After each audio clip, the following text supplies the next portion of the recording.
Hello everyone, welcome to my channel. I hope everyone is having a wonderful day.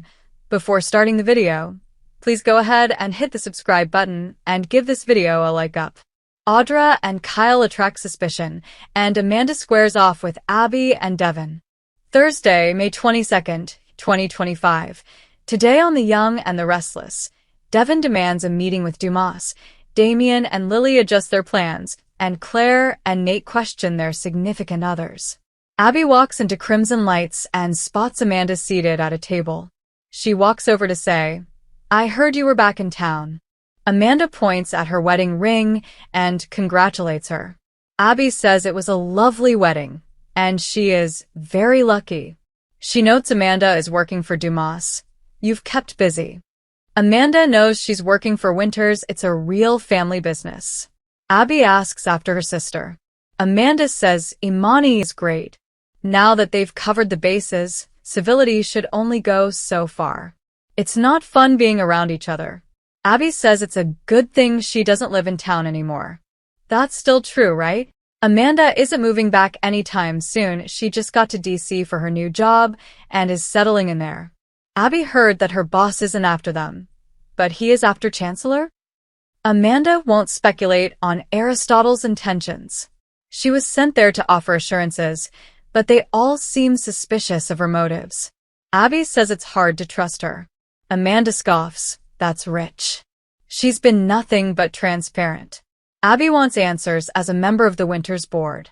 Amanda taunts about her being a hard worker and dutiful wife, this time around. How's Chance, by the way? Abby tells her she and Devin look after each other. Amanda's sure he appreciates her having his back, but there's no hostile takeover. So, you can go and buy yourself a new outfit for the next board meeting. Abby asks why she should believe her. Amanda replies, "Why shouldn't you? I've never betrayed you or Devin." Abby points out she showed up in town representing a man who's been rumored to have his eye on Winters, and she has plenty of reason to dislike her and Devin. Amanda asks if she thinks she'd use her connection to Dumas to take over Devin's company as petty revenge. She informs her that she doesn't resent her happiness with her ex. Devin and Dom are the family they always should have been. She's let it go. Abby scoffs. Really? Amanda remembers what it felt like to find them naked on the couch when she was away taking care of her mother, but she didn't come there to rehash old wounds. The best revenge is living a good life. Abby squints. It feels like this grudge she has against her and Devin is more significant than she thinks. Amanda tells her to stop pushing and reveals that Dumas is trying to protect Winters, not take it away. Abby asks, "What's in it for him?" Amanda reiterates that Dumas admires and respects Lily and Devin. Devin walks in as they spar. "Is everything okay here?" Abby says they were discussing Amanda's new job and her boss. She says Dumas wants to protect Winters, and they have nothing to worry about. Devin's curious why Dumas cares about them and their company one way or another. And why did he send her? What's your mission? Amanda feels they're ganging up on her. Devin insists this isn't about their past, but her shady boss. Amanda tells Devin he is everything. Why can't he just accept it and be happy? Devin thinks there's more going on here. Why did Dumas send her? Why did he hire her? Amanda can't answer that. Who is this guy, Amanda? And what connection does he have to us? Amanda tells Devin his speculation, and doubt is unnecessary. Dumas' identity is classified, but they have nothing to fear from him. Devin asks her to prove it. "I want to meet with him face to face." He wants a meeting with him, Lily, and Dumas. Amanda says he doesn't do that. Devin won't accept answers from anyone but him. Amanda narrows her eyes. "Because my word isn't good enough for you." She was never really enough for him. Was she? Devin asks if she's considered that Dumas lied to her. Amanda scoffs. Now the implication is that she's gullible. Devin thinks maybe he misled her about his intentions purposely, assuming they would trust her. Amanda muses, "But you don't, do you?" Amanda consents if she's being misled. She's not there to screw the two of them over. Devin thinks it makes sense that he'd think something was going on here given the timing and the coincidences involved. If Dumas admires them so much, why wouldn't he meet with them? And why would he send her? Set the meeting, Amanda. I'm not taking no for an answer. Damien and Lily work it out. At the club, Lily meets with Damien, who seems pleased. He says his lawyer went over the offer, and it's all in order. He's ready to accept it. Damien notes it was generous should he attribute that to her. Lily says it should be worth his time. He feels very welcome, and now he gets to see her every day. Consider me your personal secret agent, while I pretend to relay information back to Dumas. Lily hesitates. She's not sure that plan is the best way to proceed. Lily tells Damien that Devin asked him yesterday if he knew Amanda Sinclair. Damien reiterates that he doesn't. They establish that Dumas just hired her as his attorney in the last 6 months. He had her come there to deliver a message, that he's not planning to try and take over Winters, and there's nothing to worry about. Damien agrees it seems a little odd. He guesses her words of assurance had the opposite effect on her. Lily says yes, but if what she said was true, there's no need for him to spy for them. If he offers to spy on them for Dumas, and he still comes to work for them, it could put Damien in a precarious position. Damien agrees it would be suspicious. He'll know he's loyal to them. You're worried about me, aren't you? Damien thinks there's signs of Lily caring about him. She rolls her eyes and claims her concern is for Nate, though she admits Damien is taking a risk coming to work for them. She wonders if Dumas is trying to give them a false sense of well-being. Damien warns when that man wants something, he does whatever it takes to seal the deal. Lily can't understand the purpose of him sending Amanda to say he admires them and their company. They realize they need to come up with a plan to uncover Dumas' true goal. Damien thinks he's Lily's best shot. She tells him that they know Amanda. I know her very well. Damien asks, is that the real issue here? Lily says Amanda is a part of Devin's past. He wonders if it was a relationship gone wrong.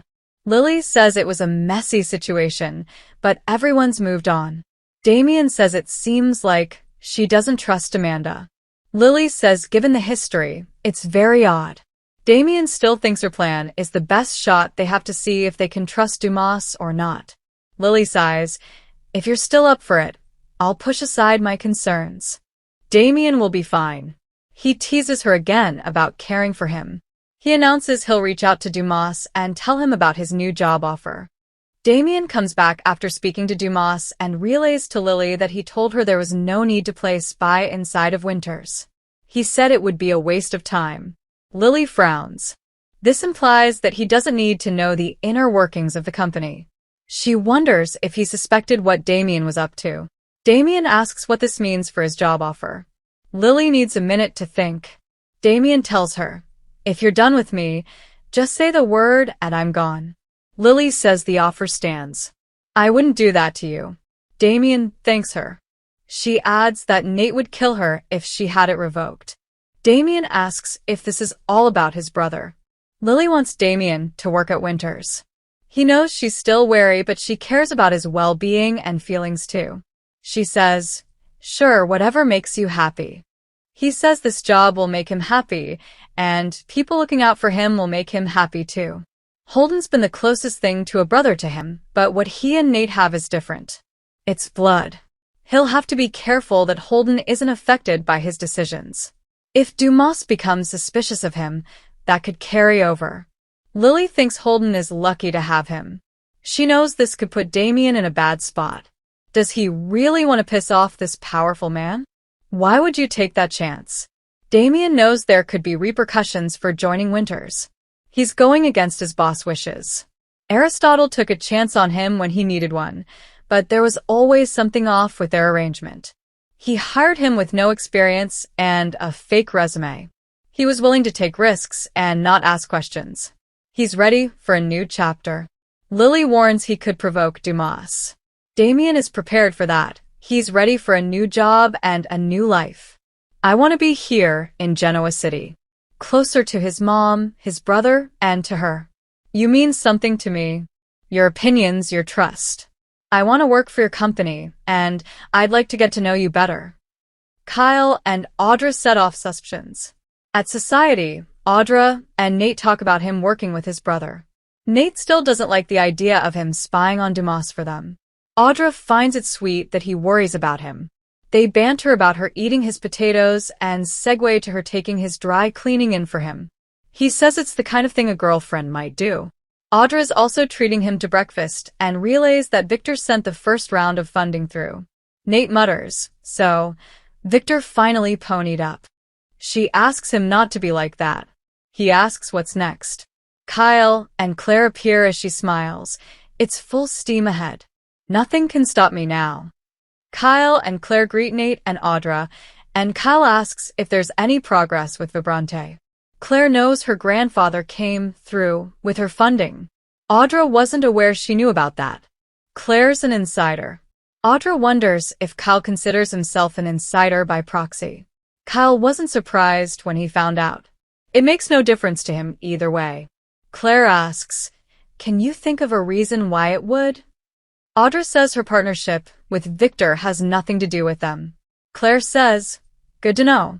Kyle wishes Audra well, and Nate calls him out. He's wishing her success after all they've been through. Kyle shrugs that it's a big world, lots of room for more cosmetics firms. He credits Claire with changing his outlook. Audra snarks that Claire deserves an award if she changed Kyle's attitude. It's quite the 180. Nate will second that. Kyle says it's because he's happy.